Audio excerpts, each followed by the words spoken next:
I'd like to welcome everybody to the concurrent stream called Digital Transformation. We're going to be starting in a second.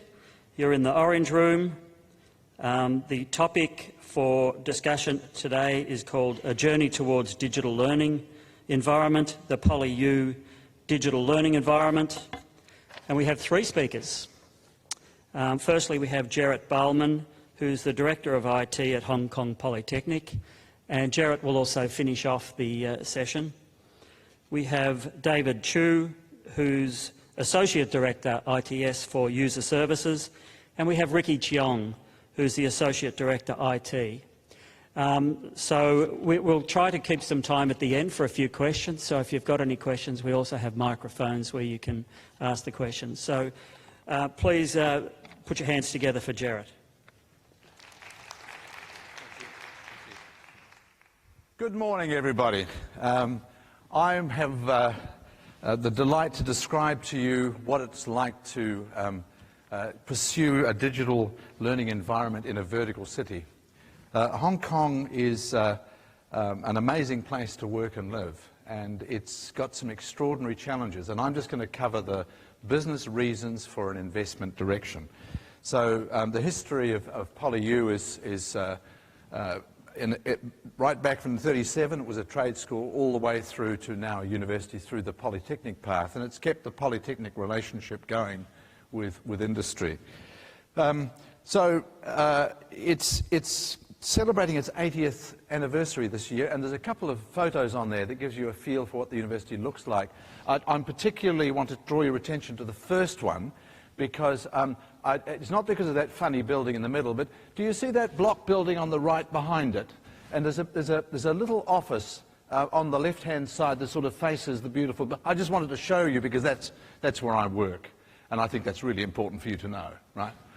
So anyway, moving on. We've got 30,000 students. I want you to remember that number because I want to talk to you about the digital transformation strategy, and a particular one that we're going to focus on, which is the digital workspace. So in terms of our link between the university strategy and what we're doing, we've got all of the sorts of themes that you'll find in your own institutions. So we're certainly trying to do things with digital learning. We're trying to do things with moving towards digital research.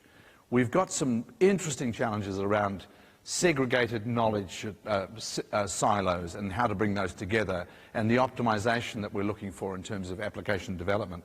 But where the focus of today's talk is on getting the link to staff and students with technology and trying to help them understand how to work in the new potential ways that are offered by mobility and are offered by cloud services and so on. Because people aren't making that link. Our students are being disrupted by the new technology because the old ways of learning, the old ways of teaching are still prevalent, and yet the students are having to manage data flows and information sets, and they aren't being trained to do that. So there's some very interesting challenges in there for us as we go forward. So a summary slide of what we're going to talk about in terms of the business reasons, and then I'm going to look at each one of them. The first of those is about space. Hong Kong is a vertical city. The size of the university's campus is small. It's got 30,000 students. Most of those are full-time students, so we're pretty close to 30,000 full-time equivalent. And the biggest issue for our students is, where do you study? The library's too small. The social spaces in the university just are not suitable. And when it's 90% humidity and 33 degrees, sitting outside is not really an option. So what our students do is they go and work where they can. They go and work in coffee shops. They go and work in hamburger bars. They go and work wherever they can in the city around the university. It's closely connected, and the students spray out and find places to work off the campus. We're trying to improve the campus environment, but it's a real struggle because there's no space. So at 2.6 metres per user, you can see that there might just be a problem that we have. So The second challenge we've got is how do you deliver services to students if they are studying in the city? The city is the study space. So we have been developing this whole notion of a virtual desktop, and we've taken it to a new level. And we've done so with a high level of integration with a variety of services, and we've tried to provide application environments that are cost-effective for students, and we're finding use cases that touch on postgraduate study as well as undergraduate study, as well as pre-graduate study. So we're seeing, for example, specialist software in departments that are being delivered on local machines that we can now deliver to anywhere at any time on any device. Clearly, the size of the screen matters, so you can do it on a mobile phone if you want to, but some of the applications are quite complex and quite dense, and that's just not enough real estate. But nevertheless, we are providing a range of applications across this technology. We're trying to provide it to students cost effectively. We're trying to maximize our ability to get corporate licensing and deal with that. The original reason why virtual desktops were extremely difficult was the licensing environment. So the university's taken the step of doing what it needs to do to get the right kind of licensing. So we've developed a range of contracts that have allowed us to do that. We've also had problems around cyber attacks. We have something like 20,000 desktops in the university, and they're clustered in departments. They've done their own thing for years, and they are often older machines. They're not well maintained. So we've had this really significant focus on trying to reduce the risks around security. And our solution, this virtual student computer laboratory solution, is rolling out across the departments and across the various clusters of machines, and we're able to therefore centralize the risk management and reduce it. So let's look at what's involved with this digital learning space. Ricky. So the PolyU digital learning environment are actually a concept of digital workspace. We use the word workspace instead of workplace. So it means that we have to get rid of the limitations of time and also the physical space. So it's a concept to allow our users and students to get access to the applications anytime, anywhere, using any devices. And it is a scalable solutions. So in our service, in our designs, that we have quite a number of different services. The user can get a what we call VDES. Actually, they will get able to get the entire desktop with the OS and also the applications that they need. And also, we have another service called vApps. They can just get access to standalone applications. They don't have to open up the entire OS desktops. For either vApps or vDesk service, most important that when the user get connected to the service, they will allow to use the same storage that they have available in the university. So we integrate our on-premises storage, which is a very high performance storage, together with the public cloud storage. So we develop some our own applications to make the integration smoothly. Another service we call reprinting. So it means that the user, no matter whether they are at home in the university, they can submit a print job through the vApps or vDesk, and then they can pick up their print job in the campus when the printer is never. They just use their student card to pull out the copy from the printer. Another main features that we have in our digital learning environment is the information security. Through this initiative, actually we define our trusted working environment, which is our digital workspace. So in our design, which is a high availability design, we leverage two data center to verify the service in case of any issue. It is quite important because our service are actually provide to our teacher to conduct their lecture and also the laboratory. So the HA design is a crucial component. And also with the information security protections that we have for all our endpoint devices, the data that of our user will automatically be backed, and they will be able to use the self-service to recover any missing file that they have within the retention period. So our key principle is student first. So it is actually our commitment from the university to our students that we are providing the best to our students. For the design philosophy, as Jerry mentions that we have quite a number of challenges we have to tackle, like the mobility issue, accessibility, the affordability, and also in our design, we factor in a high performance feature. So it means that no matter the students at home or in campus, they will get access to the applications at timely basis. And data protection mentioned earlier. The last one, I want to emphasize more about the consistent user experience.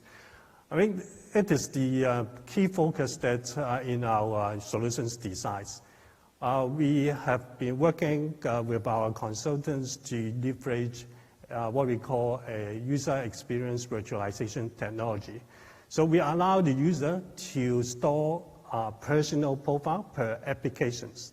So it means that for our students, when they get connected to their applications, no matter they're accessing from any device or any place, once they open the applications, it will allow them to customize the look and feel and also the data connections, so they don't have to change every time. So it provides a consistent user experience for our user.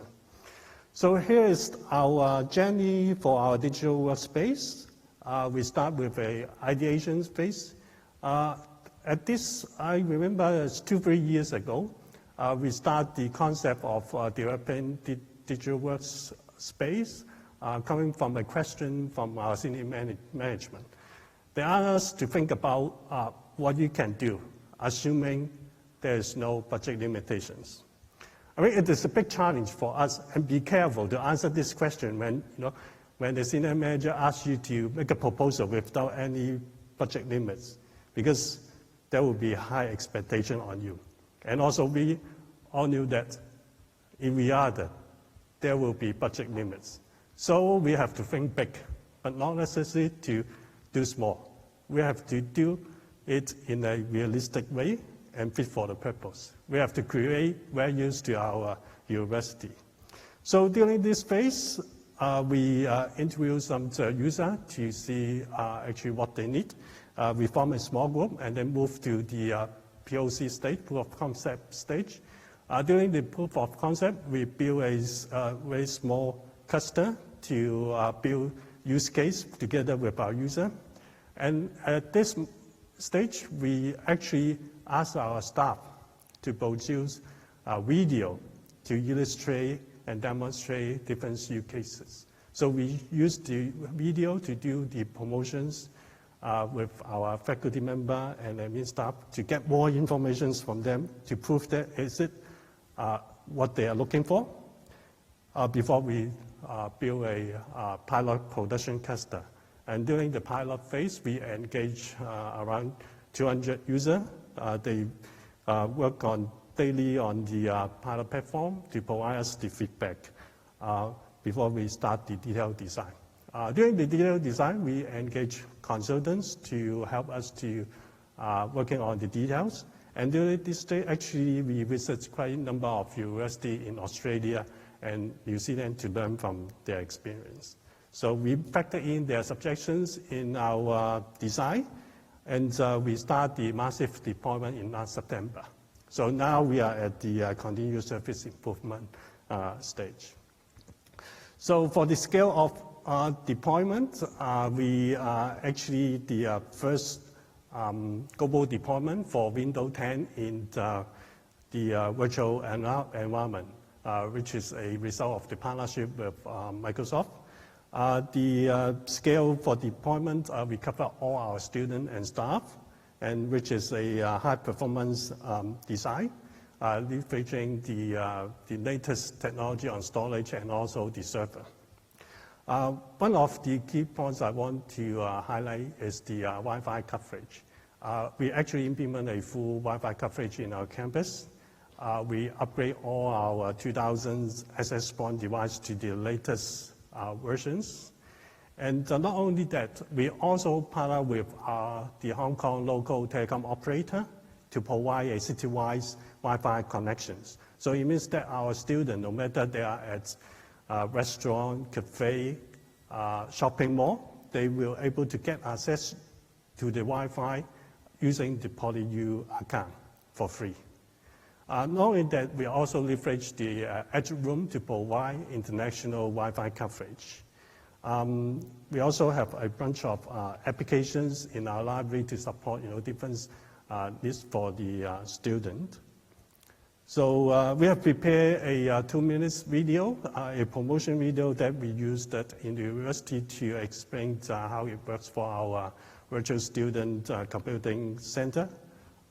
Let's have a look at the video. VSCC anytime, anywhere, any devices. 今日咩日子啊？周圍都 full 晒，所以 SCC 用電腦唔得。可能個個都 deadline fighter 緊，講緊交功課啩。但係你哋知唔知咩係 VSCC 㗎？你哋全部都唔知㗎。VSCC 咧就即係 Virtual Student Computer Center 咁解，即係虛擬嘅 SCC。嗱，你頭先咪話有個 AI file 上開，但係你有冇 Adobe AI 走去 SCC 嗰度開㗎嘛要？嗱，你只要登入呢個 VSCC 咧，咁你就可以用㗎啦。你試下 login 個 VSCC 試下。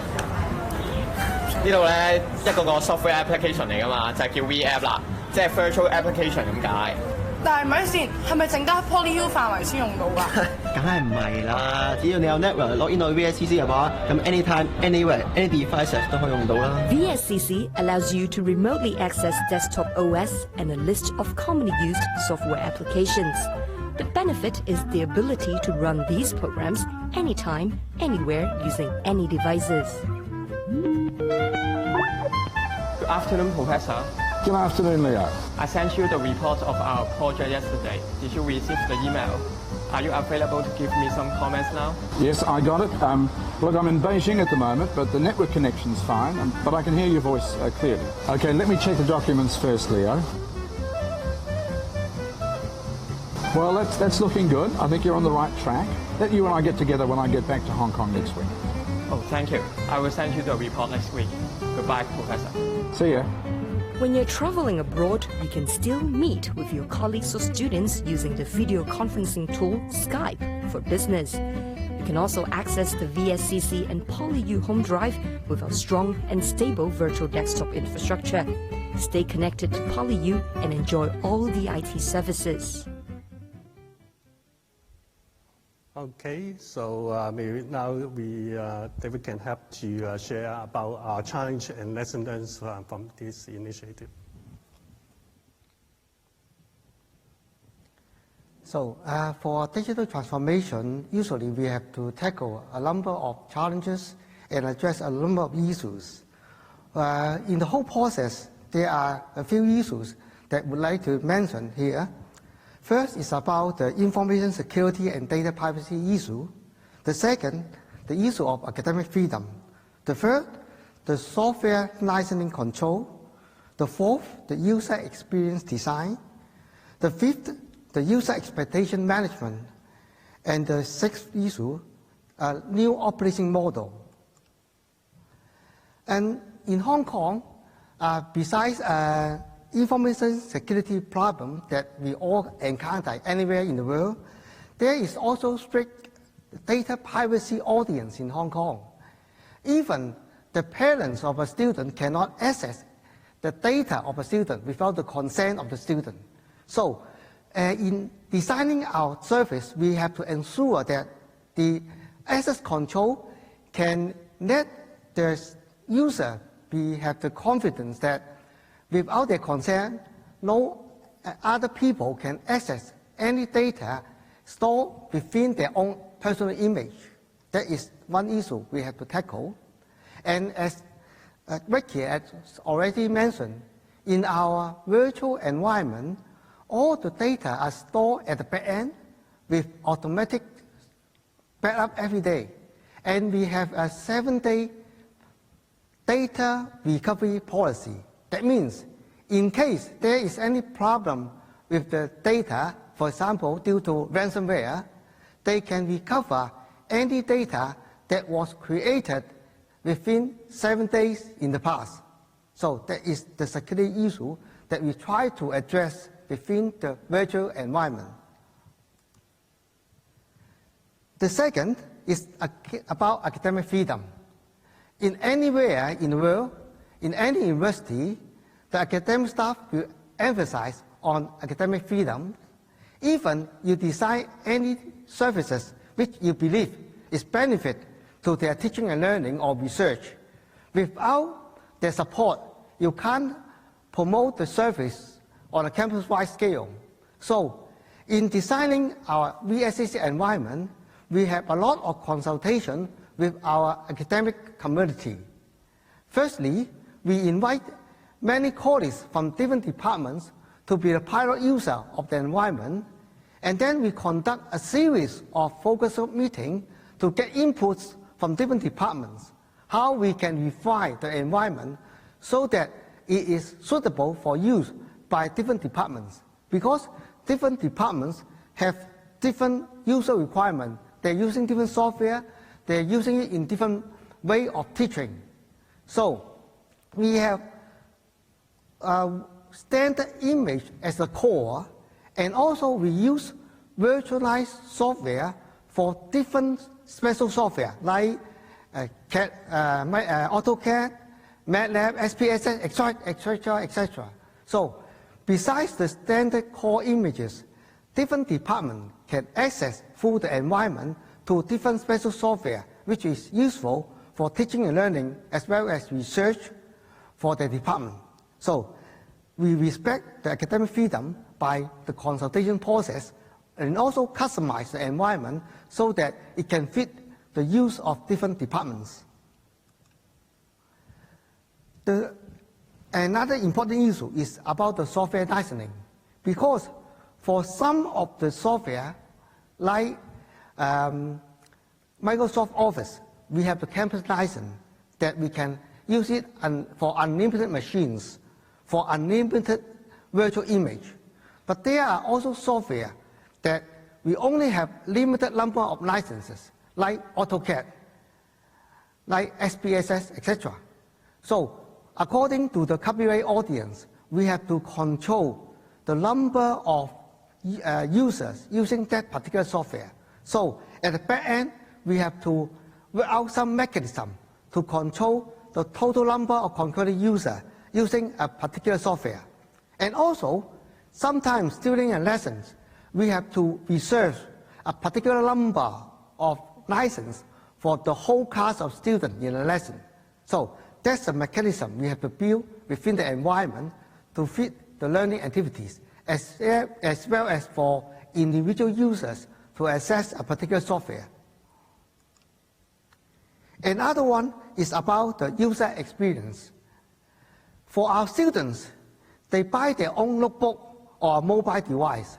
Some are using iPad, MacBook, some are using Windows-based notebook, etc.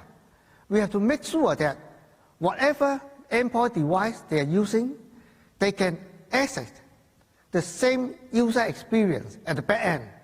So no matter what kind of OS they use, as soon as they enter the virtual environment, they will be accessed the same user interface.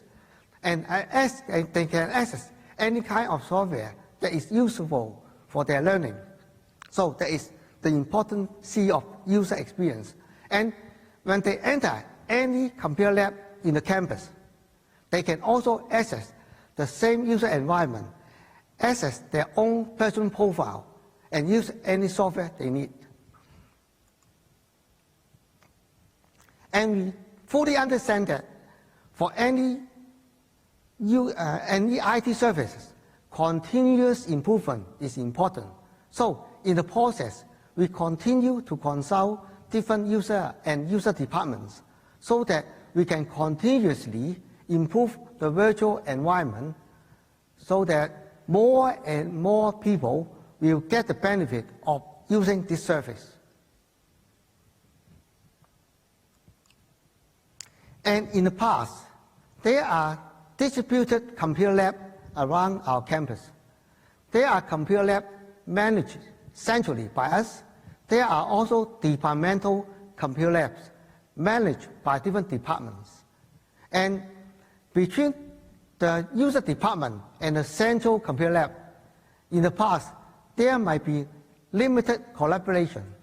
They're doing their jobs on their own, and we cannot interfere the management of their own departmental computer labs. But with the virtual environment, that facilitates the collaboration between the departments and the central.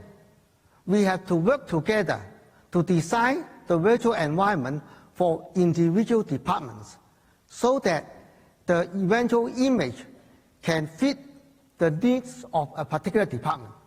So from the past, a lot of silo computer labs, now we are going to a uniform virtual environment that could fit different departments. So that's the model which is quite different from the past. For the last part, we would like to invite Jerry again to talk about the future of this service. Thank you. I want to go back and just pick up on a couple of points that David made. 2 slides back, this one. The reason is there was tremendous stress around this kind of development. IT staffs generally are expected to get it right first time. And we in universities often put ourselves under extraordinary pressure to avoid the criticism that comes from not getting it right. So this particular very exploratory environment, which is now providing 2,000 concurrent virtual desktop sessions and virtual application sessions to students, is quite a complicated process. The key technical people were under enormous stress trying to get it right.